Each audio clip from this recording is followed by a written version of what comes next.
Hey, Steve, thanks for joining us today. As we're getting started, give us a little background on yourself. Sure, Brian. Thanks for spending the time with me today. So I have a 30-year career in sales. And if I go all the way back, I never thought I'd go into sales. I never had an interest in sales. I had moved. I wanted to get into mergers and acquisitions and thought I was a great finance mind. But of course, reality set in, and I had moved from Montreal to Toronto in 1990 and needed a job, and had some experience in pharmacy as I worked prior, and took a job as a retail sales rep, and was fortunate enough, given I understood the retail environment because I worked there prior, that I had 7 different jobs in 7 years and ended up running 3 divisions for the company. Not being trained for any of them, not being coached for any of them, but had some simple approaches, and that's what I'm going to talk about: simplicity and focus as ways to advance. And then I went to another company, had a great run as VP of sales over 3 years, and tripled sales in a 3-year period, but came at a cost to my health, and I was no longer willing to pay that price. And for the last 20 years, it's hard to believe it's been 20, I've coached sales leaders who have gone through similar experiences of mine, helping them work their way through the bullshit of corporate world, and yet not having to be in the corporate world. So that was always my dream when I left. I just left. I didn't really want to stay any longer, and that I'd never had to go back. And what was the cause of, not the health issue, but the cause of it? Was it the stress? Was it the... Well, my wife said, I mean, it was stress. It was stress-induced depression, to be completely frank. Yeah. And for 5 years, I didn't even talk about it because I was embarrassed. But I'm not sure what the answer is. I assume it's stress. I remember the day when I got my package and I was driving home on the highway, and it was like a cloud, like Eeyore had a cloud over him. I swear there was a feeling of a cloud being lifted. I had no idea what I was going to do, but it was just an incredible feeling that I made the decision. I asked for a package, I'm out, and it was like freedom. Yeah. I've had a couple of those experiences in my life. Okay, tell me. It feels like you've owned, like a Shawshank moment.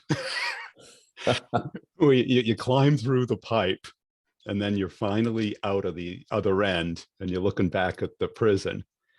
And it is a very good feeling. It's empowering, right? Yeah. And my son just had a very similar experience.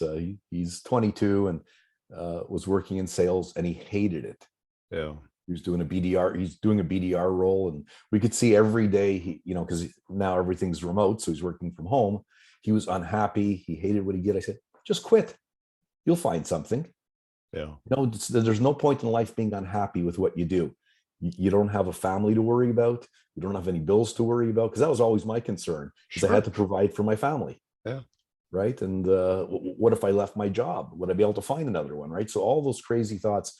He left, and within less than a week, found a real cool job that I think is going to be perfect for him. So, as one door closes, another door opens. And, I said, I hope there's some learnings that come out of this, that you can control your destiny. And if you're not happy, don't stay somewhere where you're not happy. Right. So many people are unhappy in their life. And, even, I worked in the medical field. So even doctors, they graduate and they realize that, oh my God, I don't like what I'm doing. And and in their own mind, they're stuck. Right. They're making whatever, $400,000 or $500,000 a year or more. They have a certain lifestyle, but they're unhappy. And I think life is too short to be in a place, because I don't know, I'm always thinking about my work. I enjoy what I do. So, and when sales leaders come to you, what is the most common opener that they have? I mean, it might not be the real thing, but what do they lead with? Oh, in terms of what their challenges?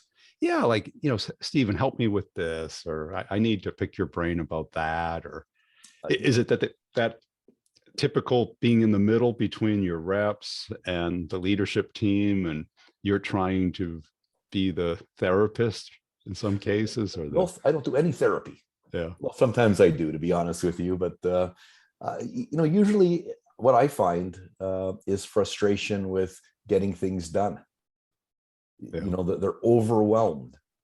because Yes. the reality is on sales leadership, like if you look, there's so many companies and support for salespeople, sales training, tools, Yep. uh, how do you sell hybrid? How do you do this? How do you do that? Sales leaders are left to their own devices, I guess you can say, that they're kind of usually either promoted from a marketer into a sales leadership role or a sales rep into a sales leadership role.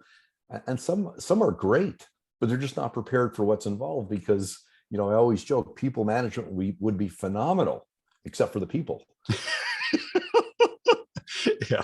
So that's a lot of the challenges related around the people. Although you raise a really good point in that what I've found in the last little while is many very like I do senior leadership as well as frontline managers, and it behooves me that many of them are having trouble selling their ideas upwards. Yes. There's resistance in senior management. Like the change level that's going on right now is intense. I mean, it's always intense, right? 20 years ago, I took a course that said the level of change is happening faster than it ever has, right? And it's 20 years later, and guess what? It's happening at a faster pace than it ever A was, lot faster. right? And as a leader who's responsible to deliver results, you need to make changes. Yes. Yet selling them upwards, I just shake my head because I spend time role playing. How do you sell upwards? And I'm thinking these people should know that they're sales leaders, but that is a challenge, and it's a pretty common one. Yeah, because that's what they're hearing from the reps. If only we had this, if only the product did that, can't we offer this? How about if we did this? And they're all good. Most are good ideas. Yes, of course. But a lot of times the manager says, just work with what you got. Well, I mean, that's the reality, right? You do That's the need to work with reality. what you got because, those things become rabbit holes Yes. and become excuses. Excuses. We can't sell only if we had the latest technology. And I don't want to be mean. I love salespeople, but we don't fucking need you if we had the latest technology, right? I'm being facetious, but I'm Right. not, right? So, you do have to sell what you got, but also even in terms of what you're trying to do, you're trying to compete in an environment that's very dynamic.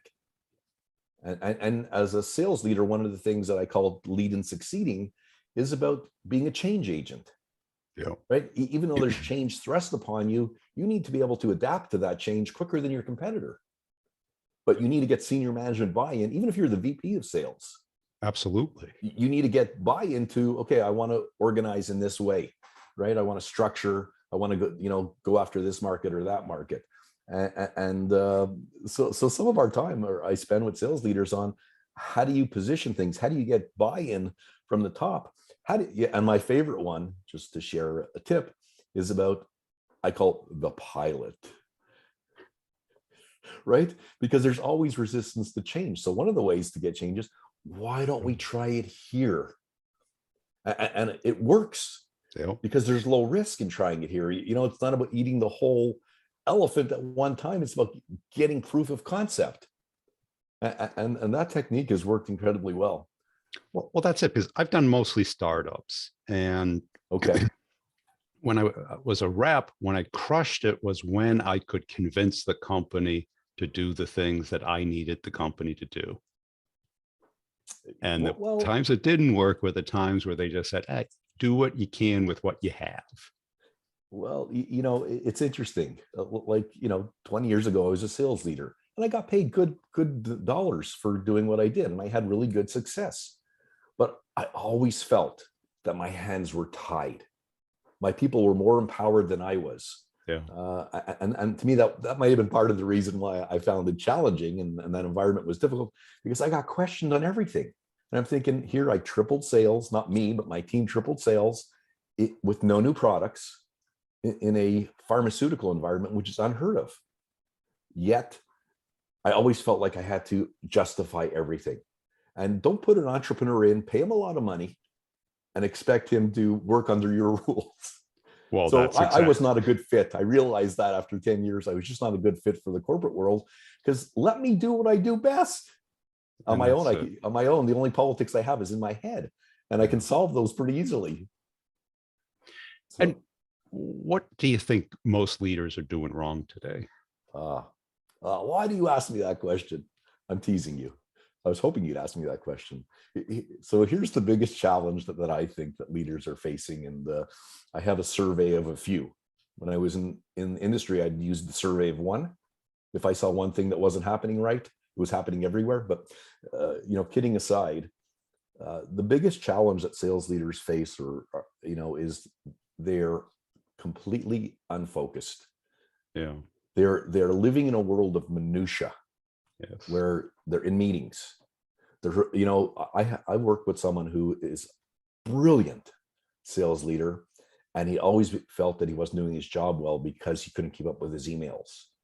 I think I know that person. Okay. I worked for that person.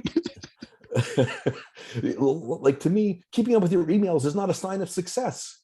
Nor right? It's is not it a a results job. generating activity. But I know how it's, why people go postal. I don't know. I try and stay away from them. Because the mail just keeps coming and It coming keeps and coming. coming. That's Kramer, Anyways, right? That's from but Seinfeld.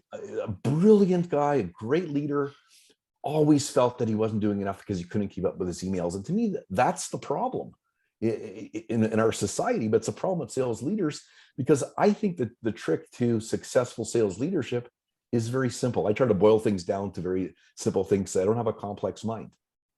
I have a simple, refined mind that says, hey, if you lead effectively, which means engaging your people, selling ideas upwards, being a change agent, and coaching your people to develop them, you're doing a great job as a leader. And then there's culture. People stay because of the culture and the leader. So if you're hiring the right people, if you're creating a situation where you proactively manage and recognize performance, as well as you execute, you're doing a great job. Yeah. There's not a lot of things that have changed or you need to do differently. The one issue is if you're too busy dealing with minutia and you're not, being the great leader and creating the culture, well, the business suffers. And if so, we help leaders get focused. That's the first place we start when we're working with leaders, is looking at their calendar, helping them delegate, right? And then also what I've learned through the last 2 years of change and stress for people is how important mindset is. If you don't have the right mindset, how do you get your people to have the right mindset? Yeah. And to me, it's 3 things: do them really well, and you will be successful. And as I said earlier on, sorry, you want to ask me another question? I have lots of questions because the minutia has exploded.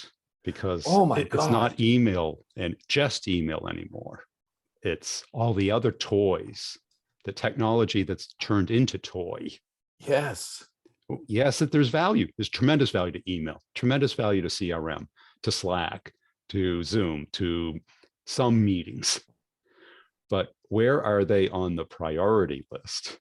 Well, here's what happens. I mean, I'm sure you've experienced this.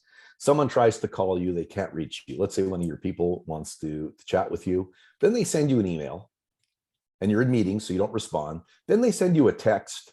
So all of a sudden, this communication that you want to have with them, but you're busy right now, is turned into 3 communications. Yeah. And Zoom is wonderful. I love Zoom. It allows me to coach worldwide.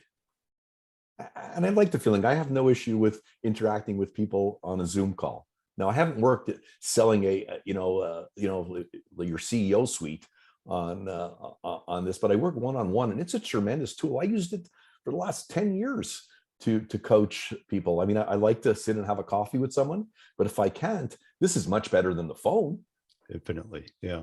Right. I see your expression. I believe it is personal. It's not the touchy feeling of being in the same room, but it's pretty damn close. Yeah. And then I can go walk the dog after we get off the phone, right after the Zoom meeting. Now, I love the idea of looking at the calendar, because that's showing their priorities. It's interesting because it does. And we do an analysis of your calendar. And again, my simplistic view is there's 2 types of events. There's results generating activities, and there's time suckers. Yeah. And even with lack of training, because I made it up as I went along. But to me, it was about focus. Pick the 3 things that you need to do to be successful and do them really well. Right. So if it's looking at your calendar or gaining control, because if you're an executive, then your admin puts you in for meetings, your boss puts you in for meetings, which you probably have to attend. And then there's, oh, let's invite Stephen because maybe We he got can to add hear some what value to sales this. thinks about the offsite for next year. Right. Right. I don't get, well, I'll share a story with you because you just hit upon something. When I was at Alcon, which is an eye care company, I was in the senior management team in Canada, and I was running 3 business units there, and we'd sit in the senior management meetings, and we had a wonderful woman who was HR. I hope she doesn't watch this because I remember this distinctly. One of the senior management meetings, she asked the important question: what should we do on Fridays? Should it be donut Fridays? Should it be bagel Fridays? Should it be muffin Fridays? And I was a comedian. I think out of the group, I was the youngest. And I used to say, I don't care. I have a business to run. You decide. I don't need to have input on if it's bagels Friday or muffin Fridays. I'll eat whatever you get. I don't care. They're all good. But I know, maybe I was a bit of a but she was asking sincerely. But my thought was, I have bigger fish to fry than if we have bagels on. I mean, it's good to keep the employees happy and have a nice culture, but I don't have to be involved in that discussion. I don't add any value, and it doesn't generate any results for me and the company. And that's it. And these things, they go from technology to toy to distraction. Oh my God. To almost the exclusive focus. So, in sales, that there's an industry that's in high growth, which is the tools. And I'm not an anti-tool guy. Right. I'm not. But it's a lot like a drug, right? A little bit is fine. Yes. A little bit of aspirin, yes. A little bit of medication once in a while. But every day, all day, not good. Well, I forget what they call it now when you build your suite of products. Now it's having the right suite. Stack. Yeah. I heard the first time I heard stack, I said, what the hell is stack? And then you need this and you need that and you need that. And, some of it's great, if you use it effectively, but at the end of the day, that's not your driving force. Yeah. It's how good your salespeople connect with customers, how well you target. A lot of leaders will coach through their databases, right? They look at the numbers, as opposed to me, the best way to know how your sales rep is doing is to go out in the field with them. Observe. Yes. Observational coaching is the best coaching, not, what do they call it? Excel-based coaching, or some people, I call it performance management. It is. And that's the primary job is to increase revenue. Okay, so how do you increase revenue? You need a good team focused on the right things, doing things the right way. Okay, none of that is in the CRM or in any product or tool. And if you want to put it in there, the reps will be more than happy to make it look the way you want to keep you off the back. Yeah. But if they don't see value from you, they don't interact with you. So, one rep told me, he goes, he brings nothing to my game. Interesting. Talking about the manager. Talking about the manager. Yeah. And why he wouldn't bring the manager into deals, wouldn't tell the manager the details of the deals, sometimes would hide the deals until he needed help or support.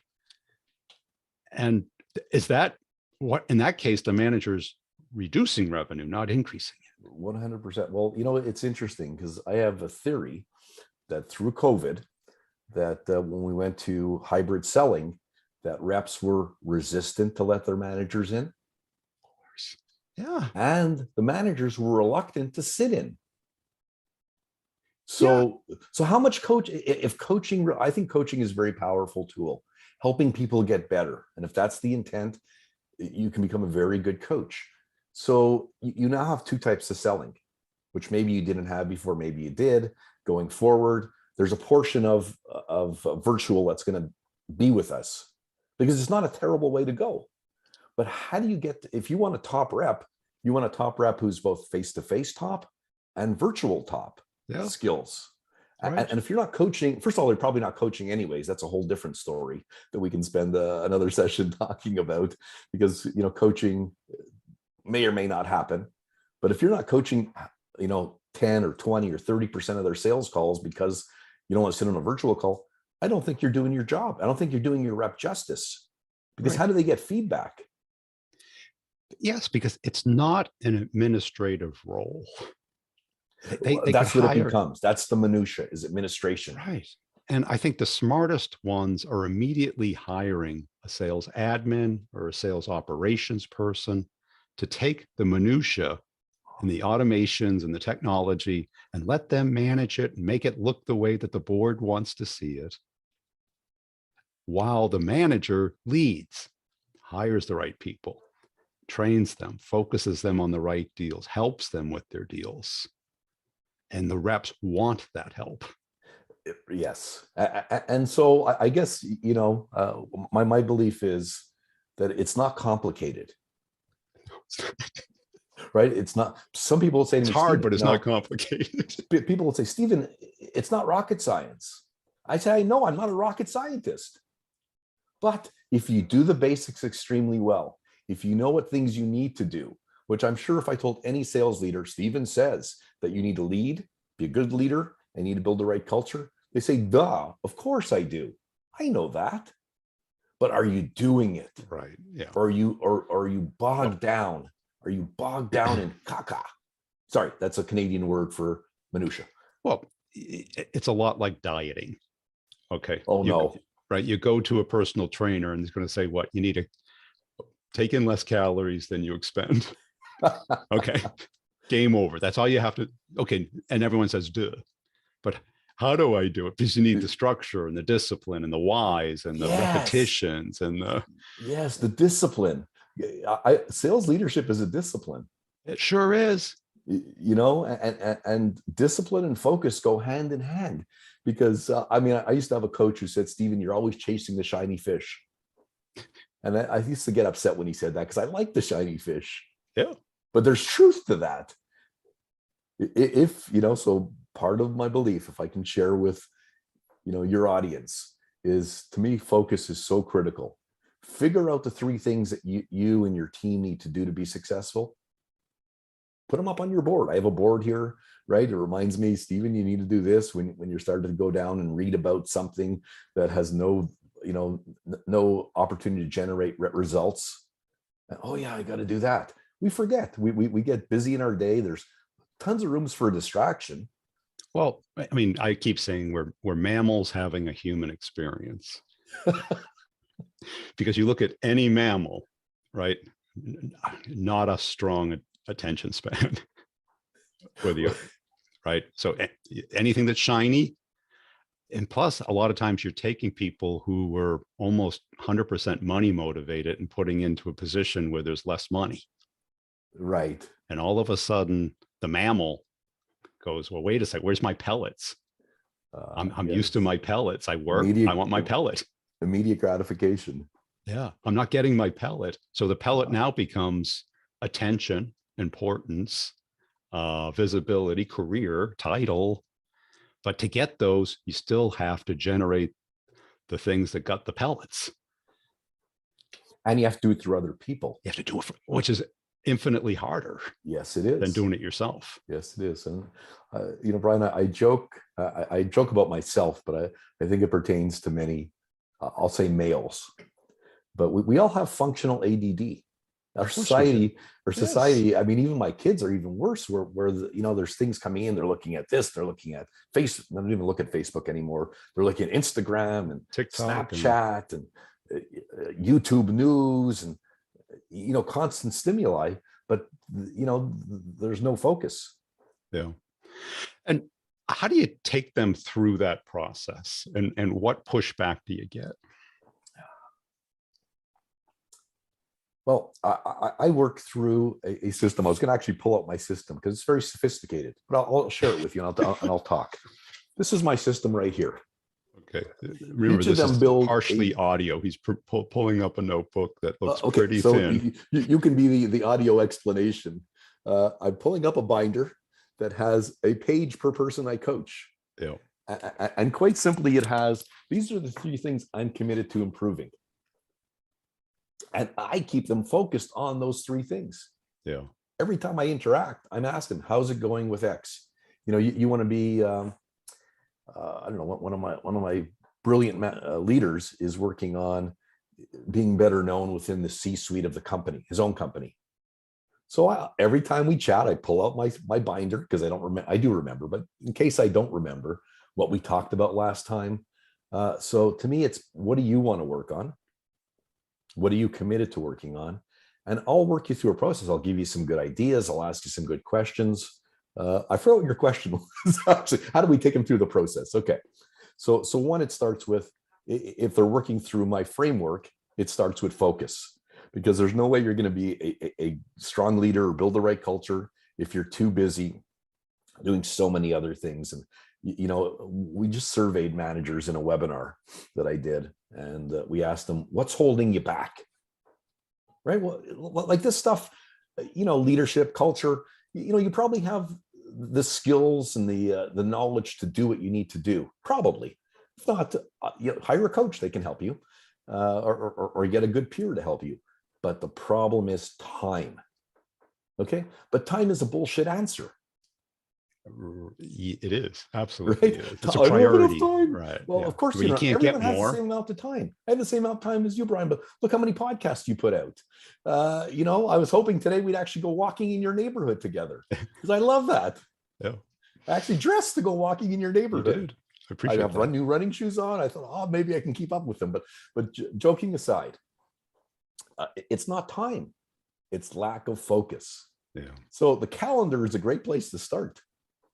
And then there's wonderful people who say to their reps or to their managers, I'll do that for you. Don't worry. You can stay focused. I'll take that monkey on my back. Right. And then all of a sudden you're so bogged down with monkeys that you think, oh my God, I can't keep up with my job. No, you can't, because you're not focused on the right things. And I'm not trying to make too much out of it, but I really do think that looking at your time, I call them RGAs. You can call them whatever you want, results generating activities. You look, and if you're not spending, I don't even know what the right percentage is, but I think at least 50% of your time on results generating activities, then you're not moving your business forward. You are the obstacle. You're holding the company back. Yeah. And when you look at the calendar, what do you often see? Meetings, meetings. Not with customers. No. Well, when I was in industry, I used to make a comment. We'd go into the boardroom and have a sales meeting with my sales team. And I used to say, can we put up pictures of customers so I could actually see what they look like? It would be nice to see what a customer looks like. And I wasn't joking. I was serious, because what I was really good at, I thought, was customer interactions. Yeah. And of course, I spent the whole time in the ivory tower. So that was at a very senior level. Now, if you're a frontline manager, you still get caught into the, I got to get to the office this report. I got to get this. You guys got to get this stuff to me.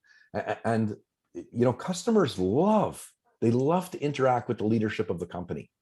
They might like the rep, but they love even when a frontline manager comes to visit them and ask them, what could we do better as a company? That's all you have to ask. Yeah. But this has been a great conversation, Stephen. Where can people go to connect and follow you and learn more about your work? Okay. Well, my company is called Star Results. So if you go to starresults.com, you can find my website. I'm on LinkedIn. Let's say not as much as you, Brian. But nobody is. But maybe we'll do a walk in your neighborhood one day. It looks like fun. But LinkedIn, I'm on LinkedIn.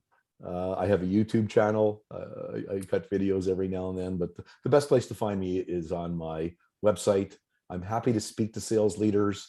I don't force anyone to work with me. I'm not here to sell. I'm here to help and serve. Although I do have a family to feed, although my kids are through college now, so it's not as, but you can find me at starresults.com, and that's a whole different story. It's SR Steve Rosen. So, SR is the place to find me.